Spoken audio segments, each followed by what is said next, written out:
Hey everybody, Jamie coming to you. Rick over here driving away. We're heading down to the terminal to drop our load, or actually we're heading down to Atlanta to drop our load, then to the terminal for the 4th of July weekend and all that kind of stuff. So I figured I'd do a quick video. We got good news this week, actually today. We finally got finalized to go over to Landstar. Contacted Landstar today, and we're starting that process. It's taking a couple weeks to get approved by TEL. One, they're busy. Two, we did it in kind of steps. So first, they look at your accounts to make sure they're healthy accounts. You have to kind of show. They want like $6,500 in your accounts for 3 months, and that can be over several accounts. So we sent in those documents. That took about 3 days or so for them to look at those and all that. And then we went into showing that we have the money to give them, because it's $10,000 deposit and 4 weeks of payments, which is about $4,400 for us. So prove to them that we had that, and then they look at your credit score. Your credit score has to be like around a 650 or something like that. I think there's some like if you have a little bit lower than 650, they'll still grant you. They might require more of a deposit. It just depends on, it depends on them. So you have to talk to them, see how all that works. But those are the three things. So got approved with them. Was super excited about that. So contacted Landstar. So far we meet all the qualifications. Hazmat, a truck that can run ELD, and all that stuff. So starting that process, sending them the documents we need. So hopefully 3 to 4 weeks from today, we will be over at Landstar. Still got a long way to go, of course. Everybody knows, if you're an owner-operator and you looked into Landstar, you know it's a 3 to 4 week process, and it can be tedious and long. But well worth it in the end. So figure I'd let y'all catch y'all up on that kind of stuff. Truck's running good. Kind of spent a lot of money here in the past month. Had 2 tires go out, we had to get replaced. Also PM had to be done, and some other stuff. Our fridge went out a while back, and the dealership took it out and sent it off to get repaired or replaced. So that's back in, so we're going to drop the truck off, have them put that in. Also, they're putting in a engine air filter, because Covenant doesn't have any. And then it's time to get the shocks replaced on that, all the way around. So Covenant's going to do that, because they're a little cheaper when it comes to labor and stuff. But yeah, everything's running great. Hopefully it continues to go great as far as the whole Landstar stuff goes. I hope we don't run into any problems, but we'll see. Think of anything else? No? Covenant's same as always, still running, still on our route we're on, still bringing home $2,000 a week, and that's salary. So I'll go into that a little bit. So the way we have ours set up is, of course, we're a company, USTC, United States Trucking Company. So we have ours set up as we get a salary per week, no matter what the truck brings in. Our salary is $2,000 a week. unless if it's lower than that, then we can't bring. Of course, can't do that. So, but if it's $4,400 and above, we bring home, or our salary is $2,000 a week minus taxes, because we are set up as an S corp through ATBS, which is our tax and accounting people.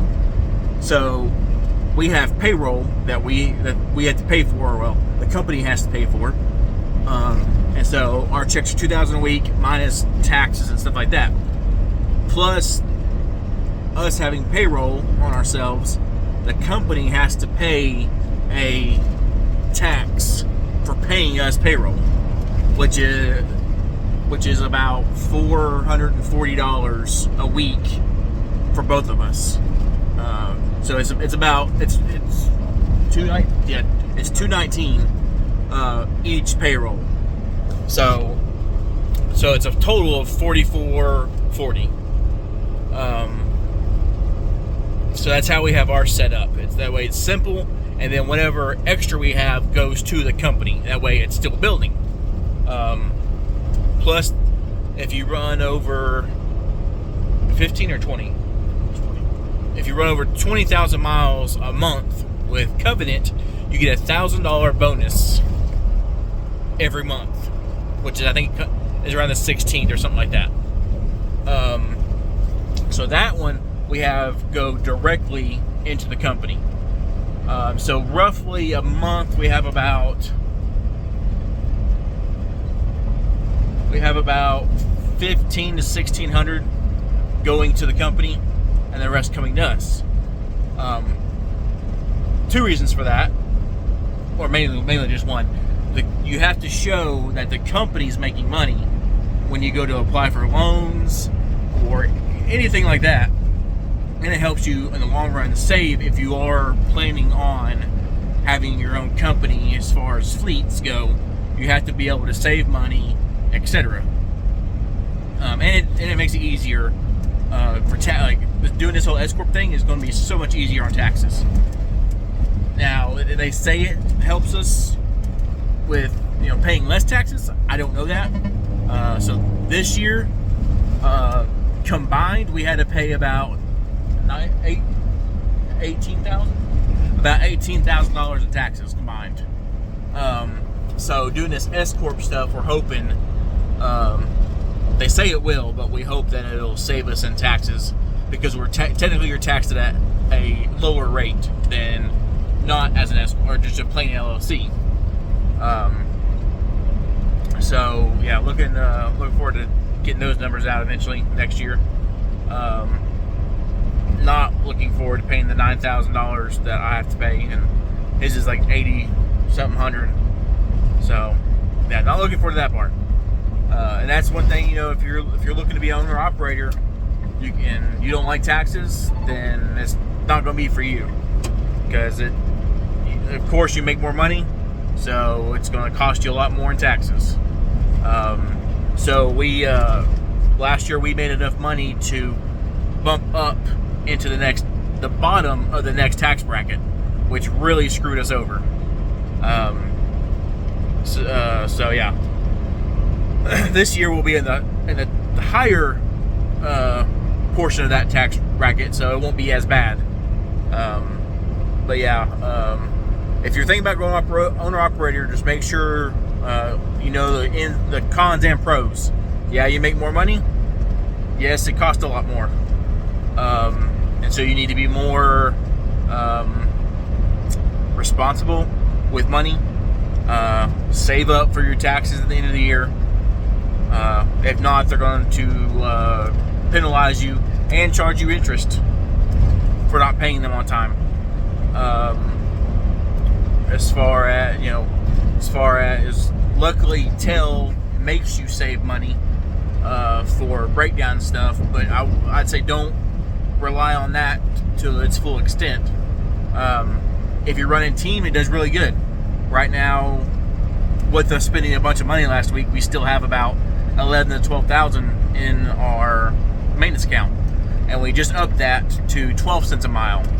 We probably should have upped that to 12 cents a mile at the very beginning, and we would have had 15 or more in there by now.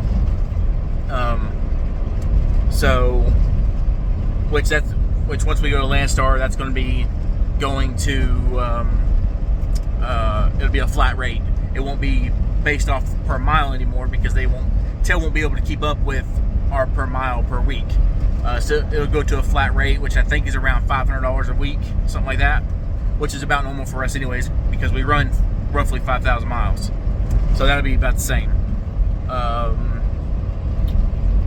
But yeah, if you're thinking about going, owner operator, lease purchase, anything like that, just make sure you have your, financially have your ducks in a row.